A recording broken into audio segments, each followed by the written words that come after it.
Oh, well, hello, my wonderful, beautiful broskies and wonderful, beautiful broskies of the Maverick Nation. And welcome to What If Izuku Had a Scooby Doo Villain Quirk, Part 4.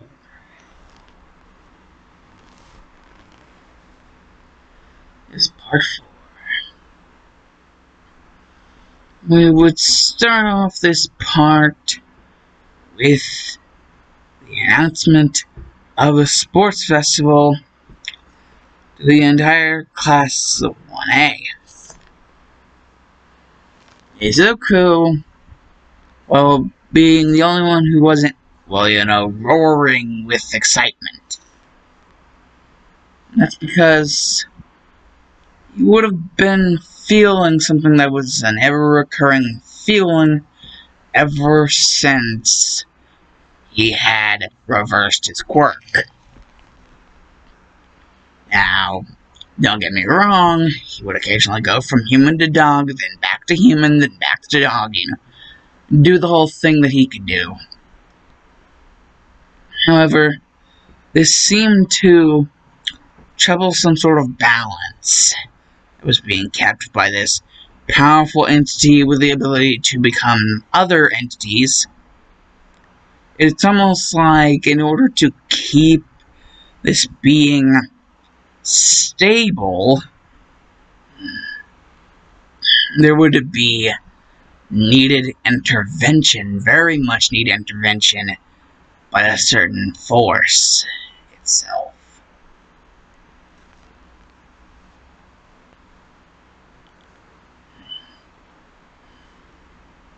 Basically, ever since the first night, the night after the first night, so it would have been one day since, Izuku had freaking reversed his quirk.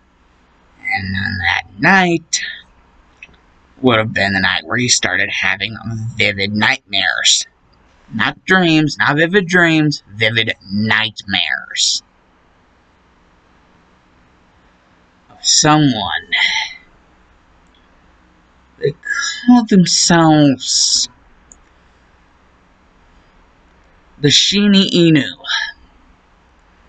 And, well, Izuku, because of the fact that he was a smart boy, he would know what the Shinigami was. They're basically death gods. But shiniinu? Last time Izuku checked, Inu meant dog. Death dog?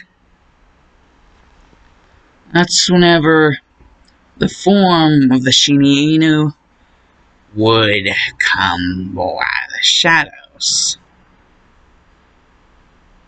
of this desolate area that only seemed to be anything reminiscent of a completely destroyed Japan.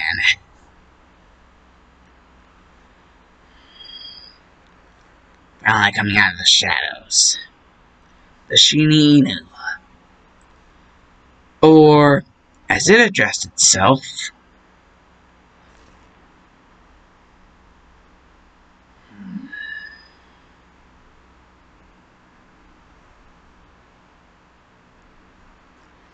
the shiniinu no Masako. Or Misaki. Let me check up on something real quick, guys. And time resumes. Basically, as it would call itself, the shiniinu no Misaki. And, well, Izuku would be like, shiniinu no Masaki? What? Basically, apparently there's more than one death dog. This one's name is Masaki. And the shiniinu no Masaki would basically explain itself that indeed it is the death dog.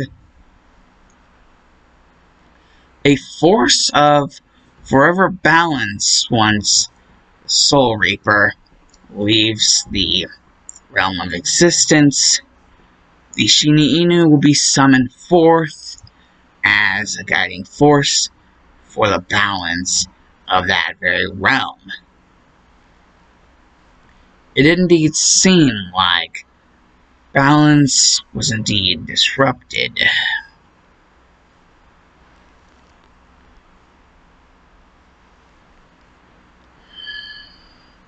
Whenever the savior of balance itself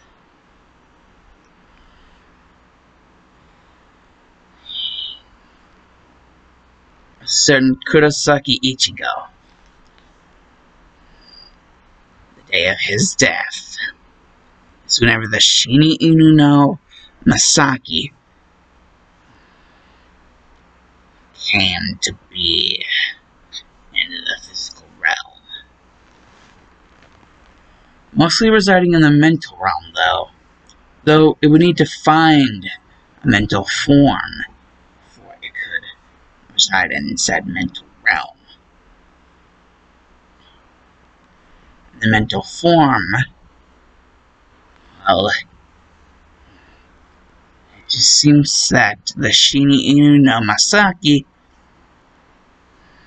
seems to have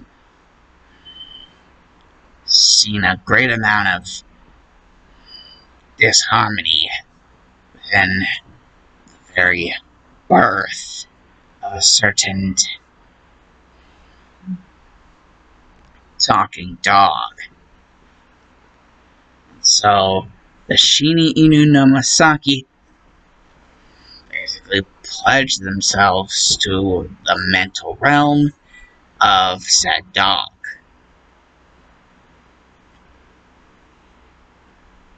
This is why Scooby had such a mysterious power.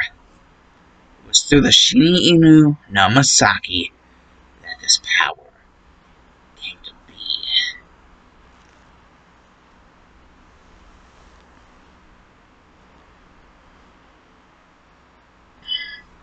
You see, the shiniinu would say, it was a long time. Before I died, I was a member of a race, rivaled with the Shinigami. However, my race, their power was taken away for a moment in time, and I was struck down by a hollow. Beings, dark beings. However, it seems the mixture of the Shinigami and the hollow that was in my son seems to have mixed with my mental form. And ever since, this ability to turn into the different creatures has arisen. Right now, you are just a simple Hollows level. But soon, if I do not stop you, you will reach a status of an Ankarar. I cannot have that happen. I, shiniinu no Masaki, must cut you down where you stand before any more lives can be lost. You will be followed by my blade.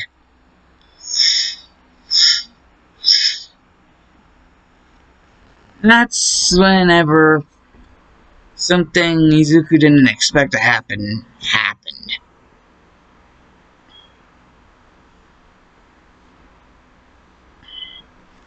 Something that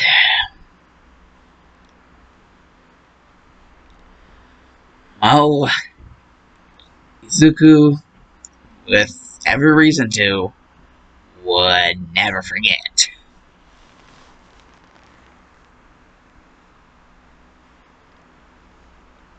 She would have stabbed herself. The shiniinu no Masaki. would have stabbed themselves. Being like, oh, what? Your will, it's too strong. You had me stab myself in a vital area. For this short time, I was able to take human form in the mental mind. You resist me back to dog form. How dare you?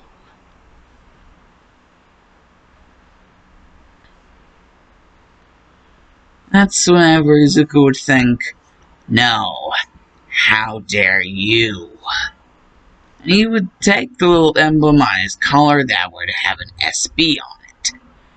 And he would basically flash that little emblem / tag thing towards the light of the moon that was above them. And then the light that would hit the little tag would reflect off and basically be sent towards the point of this shiniinu that was its chest. That's whenever something would come into Izuku's mind. He would say, Hado number 4, Byakurai. And then the shiniinu would just be blasted away. I can tell that's not going to be the last I've seen of them. Basically, ever since the day after.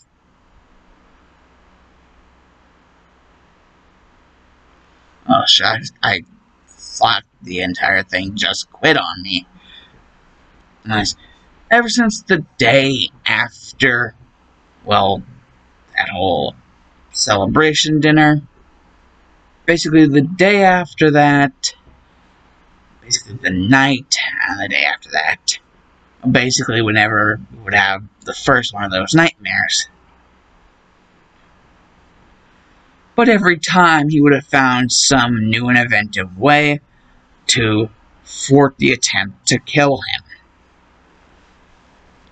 However, this most recent time, the shiniinu would have stricken without warning, basically pinning Izuku and stabbing straight through the tag, when some sort of Bakudo type thing would have stopped before it could make its way to the heart.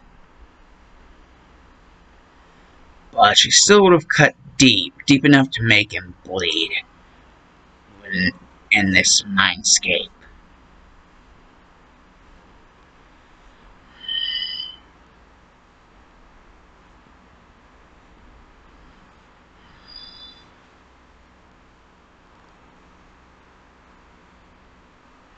That's whenever, all of a sudden, several creatures out of nowhere would have attacked the shiniinu. And shiniinu would be like, how did you summon these vermin here? They're all my friends, they're not vermin. Whatever the hell you did to the tag. I see. This is Reishi. You plan to make it explode as soon as I wake up. Trying to interact with the physical realm. Using Reishi. Did you find in my mindscape? I'm surprised I actually have been producing any with my brainwaves. Seeing as you've interacted with them, Reishi has begun to form inside my mind. Maybe I could make it form somewhere else. Who knows? Maybe you've just given me a good idea.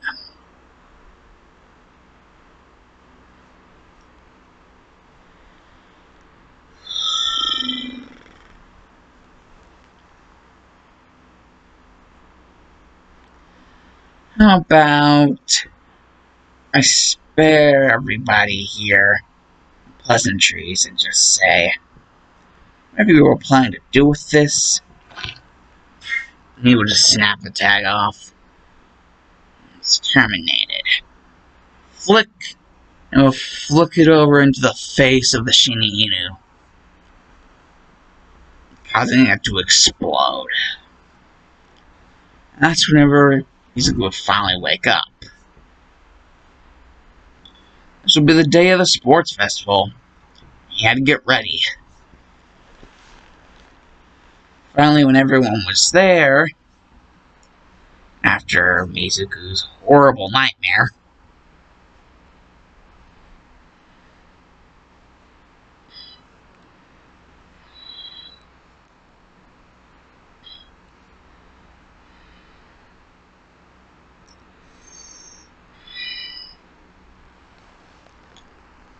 Izuku had a little bit of a strategy in mind. It would all pertain to what exactly they were doing. With midnight pretty much up there, and a speech already been spoken by whoever was supposed to speak the speech, whenever the wheel landed on an obstacle course, Izuku was beginning to think he knew exactly who to pick. He'd be like, now,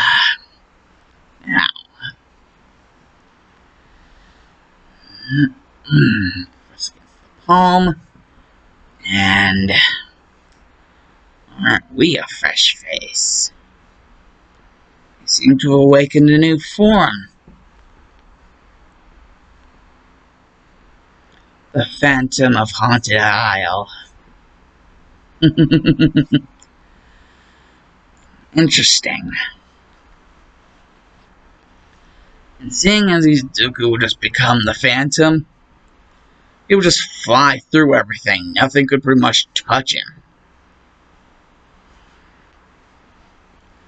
He can't exactly be frozen, and the explosions won't actually do any damage because, well, he's basically like either non-corporeal or incorporeal or whatever. He's basically a phantom. Nothing touches him. So he will just basically win the entire thing, leaving him with 10,000 points. And, you know, that headband. Now I had to think of something.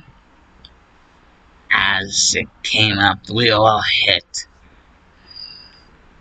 Cavalry battle. Basically, Izuku's team would not have changed from canon. So now all we gotta do is worry about Izuku, what his plan is.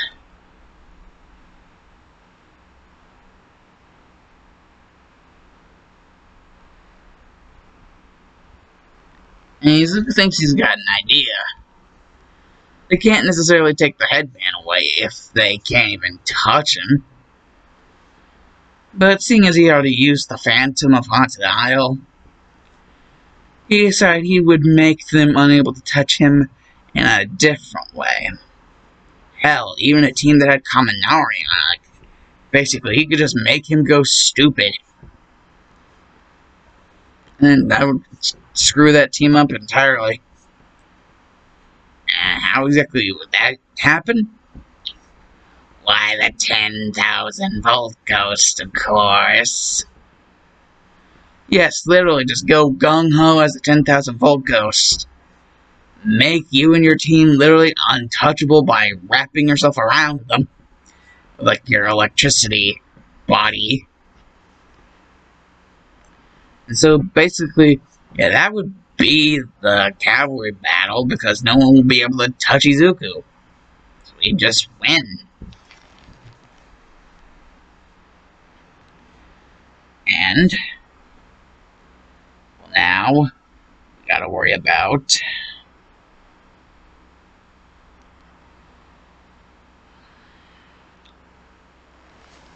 the 1v1s. His first 1v1, basically, Izuku's like, he basically heard somewhat of a rumor from somebody who got hit with this guy. He tells she's Shinso's quirk beforehand, and he thinks he's beginning to figure out what it is. Possible mind control quirk. And, he's beginning to figure out a way, basically, how the mind control quirk works. You gotta give a response to whatever he says in order for it to kick in. Izuku just, bam, hitting a nail on the head. And once this had happened, basically, he would just look amongst the crowd, and indeed, he would see the mystery gang. Yeah, the Scooby gang, they would all be there. I mean, why would they want to miss out on something like the sports festival? Especially whenever they're Scooby Doo friend is participating in it. Basically, he's just thinking he's gotta turn into a very feral creature that won't really respond all that well to questions. Or basically the ones being asked by, the person he's fighting against. And basically, Izuku just goes for all those alligator people guys. The alligator people dudes. Yeah, they good. He turns into one of those. Like the guys, basically alligator people. And she's really not understanding why he just turned into an alligator person, like Izuku did. Basically, Shinso tries to make Izuku cough up something, but the only thing that ends up happening is he gets his head nommed on, and then, just a head motion, finally releasing his head, sending him into a wall. Basically, yeah. But the bite really isn't that deep, so Shinso isn't exactly killed or anything. And basically now the next fight would be Ida. And Izuku admits Ida's really fast, but, try to hit the hide of a freaking alligator and see what happens. Basically, he kinda renders Ida's quirk useless whenever he just basically serpentines his way in there, uses his tail to trip him up, and uses his freaking jaw to bite down on both the engines.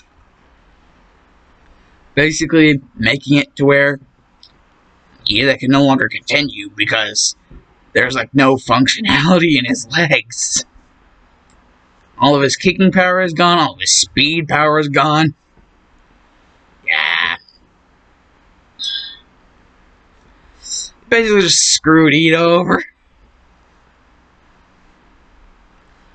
But hey, the bites are never really all that severe, so yeah, just enough power to get the job done.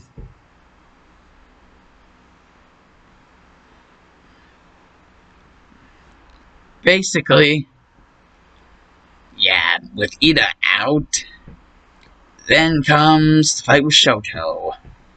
And Shoto just does everything that he can to keep as far away from Izuku as possible. Just throwing ice upon ice. Alligators are cold-blooded predators, so this should do something, right? Basically,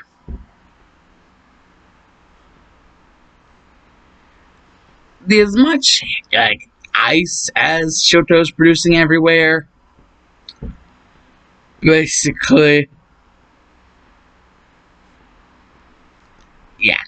Actually, Izuku would be chipmunking it, storing a bunch of like the ice blasts in like his freaking mouth. And, have some of the ice blasts hit the floor. Basically, once he finally released all the ice blasts in his mouth onto the floor, it basically would just create a big ol' ocean for him to swim in. And snag Shoto and pull him down. Basically, just tail lap him. And once the ocean had subsided, big old monsoon thing, basically Shoto would be shown to be out of bounds. And just like Izuku dangling from the arena by his tail. And so yeah, he's basically just like a freaking bullet train, like just going through this. Bakugo's like, oh, I have no weakness to exploit that he can do as his like alligator person. Yeah, that he's like Bakugo's way too freaking confident in himself.